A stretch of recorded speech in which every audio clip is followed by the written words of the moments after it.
آج ماہ شعبان المعظم کی 25 تاریخ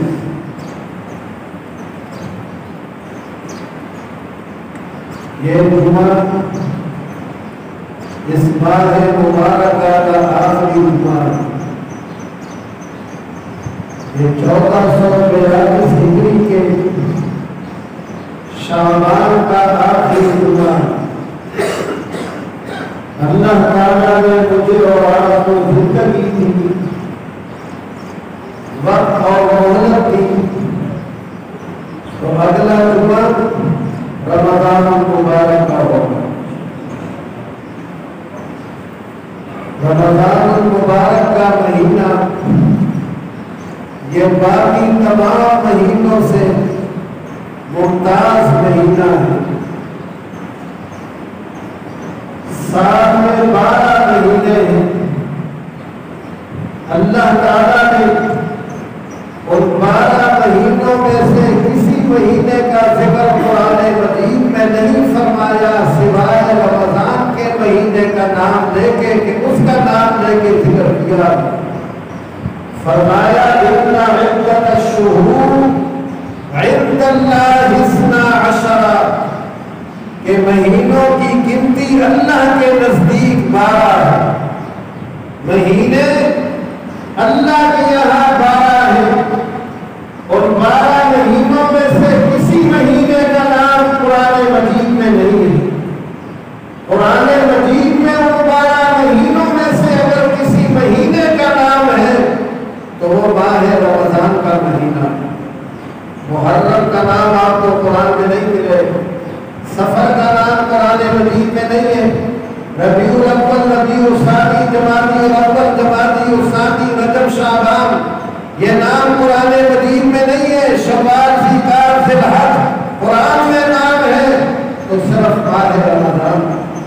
ارشاد فرمایا شہر رمضان الذی انزل فیہ القرآن۔ سال کے 12 مہینوں میں اللہ نے صرف رمضان کا نام قرآن میں دیا ہے، شہر رمضان الذی۔ کہیں قرآن میں شہر محرم بھی ہے، کہیں شہر سفر بھی ہے، نہیں، رمضان کا نام دیا۔ کیوں اس کا نام دیا؟ کہ بہت برکات والا مہینہ، بہت رحمتوں والا مہینہ۔ نبی کریم صلی اللہ علیہ وسلم نے اس کی برکات بیان کی، ہم اور آپ بھی اپنی آنکھوں سے اس کی برکتیں دیکھتے ہیں۔ یہ روحانی انقلاب کا مہینہ ہے، یہ باطنی تبدیلی کا مہینہ ہے۔ نبی کریم علیہ السلام نے فرمایا جب رمضان کا چاند طلوع ہوتا ہے فتحت ابواب السماء، آسمانوں کے دروازے کھول دیے جاتے ہیں۔ اور کسی مہینے میں بھی ایسا ہوتا ہے، رمضان۔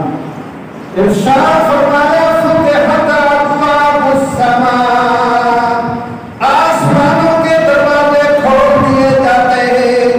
صرف آسمان ہی کیا، فرمایا فتحت ابواب الجنہ، اللہ کے رضا کے گھر جنت کے دروازے بھی کھول دیے جاتے ہیں۔ آسمانوں کے دروازے، جنتوں کے دروازے، جنت آسمانوں کے اوپر ہے، 7 آسمان، 7 زمینیں ہیں اوپر والی زمین پہ، ہمارے نیچے 7 زمینیں اور ہیں۔ اللہ تعالیٰ نے ارشاد فرمایا خلق 7 سماوات ومن الارض مثلہن، اللہ نے 7 آسمان بنائے اور 7 آسمانوں کی طرح 7 زمینیں بنائی۔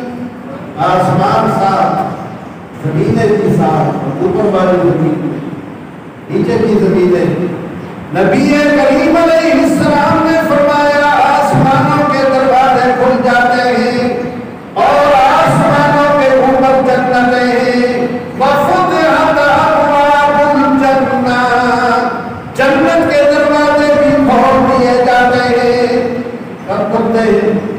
اس مہینے میں، شعبان میں، جو گزر گیا رجب، اس میں، جو اس سے پہلے گزر گئے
انقلاب، یہ تبدیلی یہ کس مہینے میں آتی ہے؟ یہ رمضان میں آتی ہے۔ یہ رمضان کی تبدیلی اور انقلاب کا مہینہ ہے، اور یہ تبدیلی مجھے اور آپ کو اپنی آنکھوں سے نظر آتی ہے۔ یہ تبدیلی اور انقلاب آپ بھی دیکھتے ہیں، ہر مسلمان دیکھتا ہے، کافر بھی دیکھتا ہے، ہر ایک کو یہ تبدیلی نظر آتی ہے۔ چاند ہوتے ہی محمدی مسجد بڑھ گئی۔ محمدی مسجد کیا، دنیا کی ساری مسجدیں بڑھ گئی۔ کیا ہو گیا؟ اور مہینوں کے چاند نہیں نکلے؟ شعبان کا بھی تو چاند طلوع ہوا تھا، رجب کا بھی تو چاند طلوع ہوا تھا، ربیع الاول کا بھی تو چاند نکلا تھا۔ ربیع الاول کے مہینے میں یہ مسجدیں کیوں نہیں بھر گئی؟ ربیع الثانی کے مہینے میں یہ مسجدیں کیوں نہیں بھر گئی؟ مسجدیں بھر گئی، لوگوں کے ہاتھ میں قرآن ہے، نماز کے بعد قرآن کی تلاوت میں لگے ہیں، نماز سے پہلے قرآن کی تلاوت میں لگے ہیں۔ گھروں میں میں نے اپنی بہنوں کو، اپنی بیٹیوں کو دیکھا، بیویوں کو دیکھا کہ مصلی بچھائے ہوئے قرآن کی تلاوت کر رہی ہے، نمازیں پڑھ رہی ہے، ذکر و اذکار کر رہی ہے۔ آخر کیا بات ہو گئی؟ اس مہینے کا چاند طلوع ہوا ہے، چاند تو ہر مہینے کا طلوع ہوتا ہے، اس لیے میں مسجدوں کو لبریز لے رہا ہوں، میں گھروں کے اندر ذکر اللہ لے رہا ہوں کہ فتحت ابواب السماء، فتحت ابواب الجنہ، آسمانوں کے دروازے کھول دیے گئے، جنتوں کے دروازے کھول دیے گئے، سلسلۃ الشیاطین، شیطانوں کو زنجیریں ڈال دی گئی ہے۔ میں اپنی آنکھوں سے یہ انقلاب دیکھتا ہوں۔ رب نے روحانی انقلاب پیدا کیا، اور ایسا انقلاب پیدا کیا جو بندوں کو آنکھوں سے نظر آتا ہے۔ یہ ہے رمضان۔ اس کو نبی کریم نے فرمایا کہ اپنی آنکھوں سے تم دیکھتے ہو یہ رحمت، اور مہینوں کے اندر یہ حال نہیں ہوتا۔ ارشاد فرمایا کہ ماہ رمضان میں روزے رکھنے، اس مہینے کو ضائع نہیں کر دینا ہے۔ اگر اس مہینے میں روزے نہیں رکھے، اس مہینے کو باقی مہینوں کی طرح غفلت میں گزار دیا کہ پتہ ہی نہیں رمضان شروع کب ہوا، ختم کب ہوا، صرف عید کی تیاریاں ہی کر لیا آپ نے کہ عید کے جوڑے بنا دیں اور عید کی خریداری کریں۔ عید کے جوڑے اور خریداریاں کو تبھی آپ کو لطف دے گا جب آپ نے رمضان کی ذمہ داریاں پوری کی ہوں۔ رمضان کی ذمہ داریاں پوری نہیں ہوتی تو عید میں لطف کہاں سے آئے گا؟ عید میں لطف آپ کو کہاں سے آئے گی؟ اس لیے یہ ذمہ داریاں پوری کرنی، روزہ رکھنا ہے۔ فرمایا ہم نے روزہ نازل کر دیا۔ ارشاد فرمایا یا ایھا الذین آمنوا کتب علیکم الصیام۔ اللہ تعالیٰ نے مکہ مکرمہ میں ہجرت کی رات، معراج کی رات اللہ کے نبی پر نماز فرض، نماز مکے میں فرض ہوئی۔ یہ عشق کے امتحان، جو اللہ سے محبت کا دعویٰ کرتے ہو کہ اللہ سے محبت ہے، تو اللہ فرماتا ہے قربانی کو میرے، اللہ ہمارا دوست، ہم اللہ کے دوست، اللہ ہمارا دوست، اللہ ہمارا دشمن ہے، اللہ ہمارا دوست۔ اللہ تعالیٰ نے ارشاد فرمایا اللہ ولی الذین آمنوا، اللہ ایمان والوں کا دوست ہے۔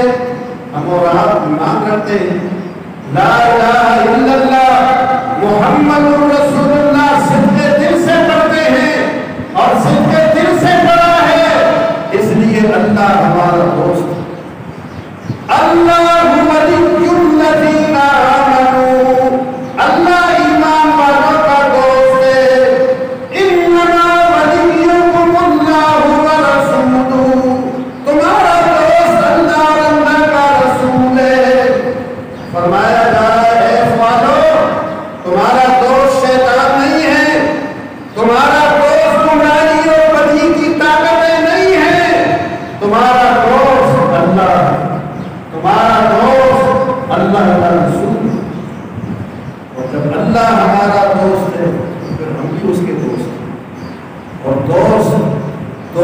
قربانی طلب کرتا ہے، دوست سے قربانی مانگتا ہے۔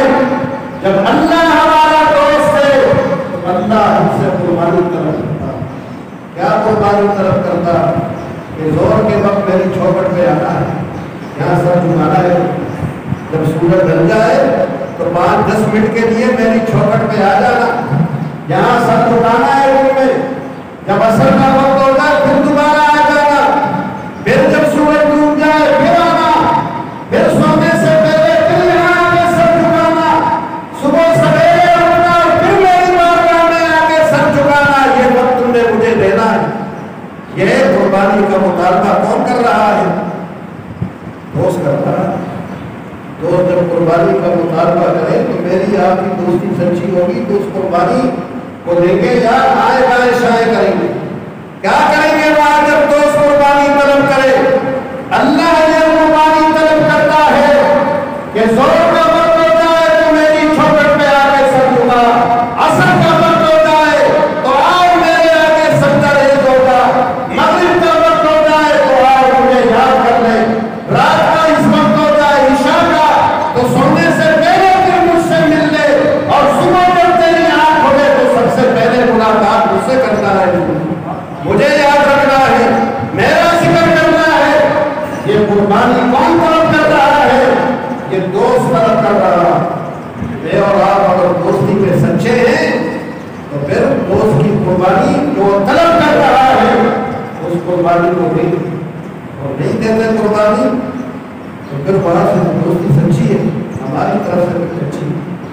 پھر دوستی کا معاملہ ہماری طرف سے ٹھیک نہیں ہے، پھر اللہ قربانی اور طلب کرتا کہ تم نے جو مال کمایا، جو تمہارے جگر کا ٹکڑا ہے مال، تمہارے دلوں کے اندر جس کی محبت میں بستا ہے، یہ مال بھی مجھے اور بہت قریب مال میں تھوڑا سا مال طلب کرتا ہے، 100 روپے میں 2.5 روپے دے آئی، یہ قربانی دینے سے تیار ہے۔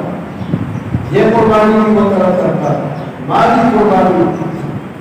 اور پھر جب یہ 2 قربانیاں ان پر عمل شروع ہو گیا تب تیسری قربانی طلب کی، اب روزے کی قربانی، بہت مشکل قربانی۔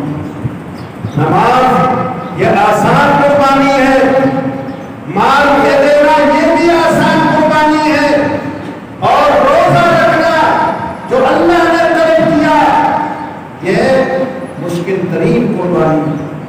نماز کی قربانی میں نے مانی جب طبیعت اس کی خوگر ہو گئی اور عادت ہو گئی نمازوں کی مسلمانوں کو، تو اب مال کی قربانی طلب کی۔ جب اس کی بھی عادت ہو گئی تو ہجرت نبوی کے دوسرے سال اللہ تعالیٰ نے روزوں کا حکم دیا۔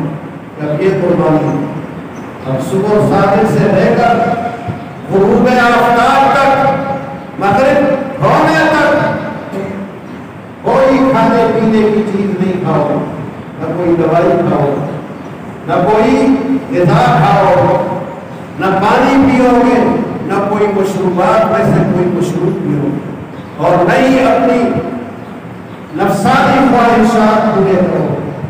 اور یہ میرے لیے ہو، یہ کسی اور برس کے لیے نہیں ہوگا، یہ موٹاپا کم کرنے کے لیے نہیں ہوگا کہ موٹاپا ہے، چربی جسم میں زیادہ ہے، پیٹ بڑا ہوا ہے، جسم میں زیادہ چربی ہے، اس لیے بھوکے پیاسے رہیں تاکہ چربی پگھل جائے، موٹاپا کم آ جائے، اس کے لیے نہیں ہوگا، یہ میرے لیے ہو، میری رضا کے لیے، چاہے تم دبلے ہو چاہے پتلے ہو، چاہے تمہارے جسم میں چربی ہے یا نہیں ہے، یہ تمہارا بھوکا پیاسا رہنا یہ میرے لیے ہو۔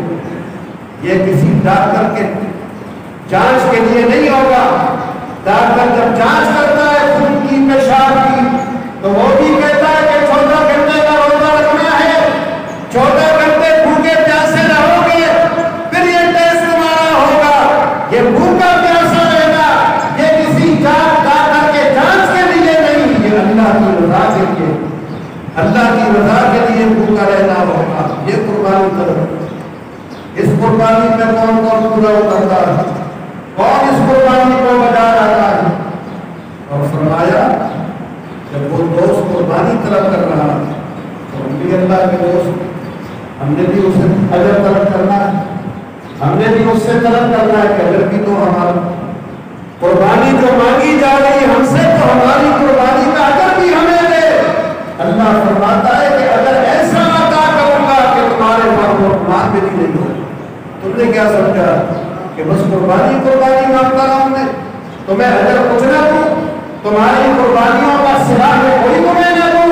فرمایا ایسا نہیں، میں دوست ہوں، میں قربانیوں کا اجر دیتا ہوں، قربانیوں کا صلہ دیتا ہوں، میں قربانیوں کو اپنے اعمال کو راہ جانے نہیں دیتا۔ ان اللہ لا یضیع اجر المحسنین، اللہ نیکوکاروں کے اجر کو ضائع نہیں کرتا کہ وہ میرے اور آپ کی قربانیوں کا کوئی صلہ نہ دے، کوئی بدلہ نہ دے، کوئی معاوضہ نہ دے، وہ ہماری قربانیوں کا بدلہ دیتا۔ ارشاد فرمایا تم روزہ رکھو، روزہ رکھو گے میں اس کا ایسا اجر عطا کروں گا کہ تمہارے محبوبان میں نہیں ہو۔ فرمایا الصوم لی وانا اجزی بہ، روزہ یہ میرے لیے، تم رکھو گے تو اس کا اجر میں ہی عطا کروں گا۔ تمہارے نمازوں کا اجر فرشتے تمہیں دیں گے، تمہارے زکات کا اجر تمہیں فرشتے دیں گے، تمہارے صدقات کا، خیرات کا، انفاق فی سبیل اللہ کا اجر تمہیں فرشتے دیں گے۔ لیکن روزہ یہ وہ عبادت ہے جس کا اجر خود تمہارا دوست تمہیں اپنے ہاتھوں سے دے گا۔ فرمایا الصوم لی وانا اجزی بہ، روزہ میرے لیے اور روزے کا اجر کوئی فرشتہ نہیں دے گا۔ روزے کا اجر جس نے روزے کا حکم دیا ہے اپنے دوستوں کو وہ اپنے ہاتھ سے عطا کرے۔ دنیا کے اندر، ملک کے اندر کوئی بڑا کارنامہ انجام دیتا ہے تو اس کو انعامی اسناد دی جاتی ہے، اس کو انعام کی سندیں دی جاتی ہیں، اس کو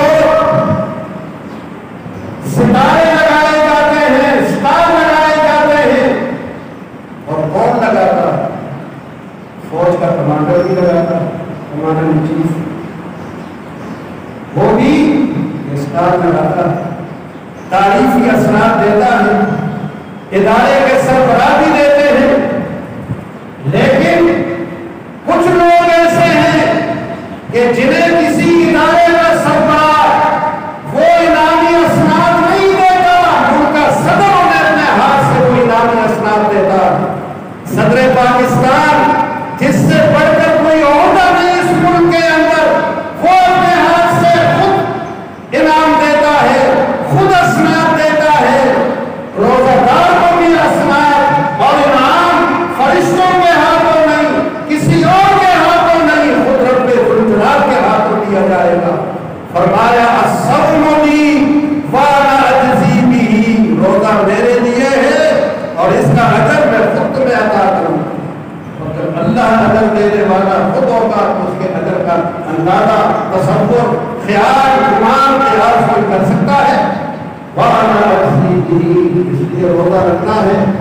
رمضان شریف آ رہا ہے، یہ نہ ہو کہ یہ مہینہ بھی غفلت میں گزر جائے، اس مہینے میں بھی رب سے صلح نہ ہونے پائے۔ اس مہینے میں رب سے صلح کرنی ہے، دوستی کو کی تجدید کرنی ہے کہ معبود تو ہمارا دوست ہے۔ ہم تجدید عہد کرتے ہیں کہ ہم تیرے بھی دوست ہیں، ہم تیرے حکموں کو مانیں گے، روزہ رکھیں گے، بھوک بھی برداشت کریں گے، پیاس بھی برداشت کریں گے، کمزوری بھی برداشت کریں گے، نڈھال ہونا بھی برداشت کریں گے۔ جسم ہمارا نڈھال ہوگا، جسم کمزور ہوگا، روح ہماری ترقی کرے گی، باطل کا دم دھلے گا، دل ستھرا ہوگا، روح منور ہوگی اور جسم کا باطل یہ پاکیزہ ہوگا۔ روزہ پاکیزگی کے لیے اللہ تو ہمارا دشمن تھوڑے ہی ہے کہ ہمیں سزا دینا چاہتا ہے کہ روزہ رکھ، بھوکا رہے یہاں پہ، وہ تو ہماری بھلائی چاہتا ہے، باطل کی صفائی چاہتا ہے، ہمارے باطل کا کن نکل جائے، ہمارے باطل کی کدوریں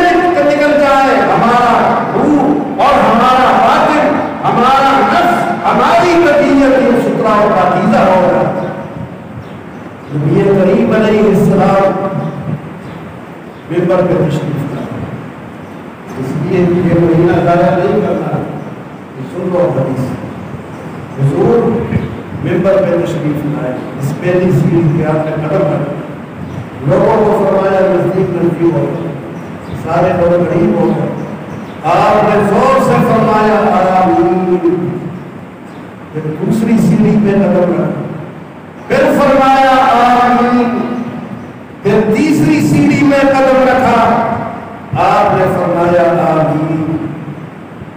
جب آپ خطبے سے فارغ ہوئے تو نصیحت کرنی تھی, جو باتیں بتانی تھی.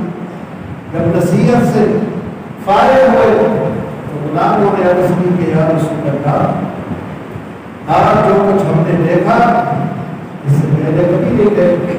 اس سے پہلے بھی آپ ممبر سے تشریف سے جاتے ہیں, ممبر پہ جاتے ہیں, ممبر سے اترتے ہیں, نصیحتیں ہمیں کرتے ہیں, لیکن آج ہم نے یہ حال دیکھا کہ ہر سیڑھی پر آپ نے آمین فرمایا. آپ نے فرمایا کہ میں نے آمین کیوں کہا.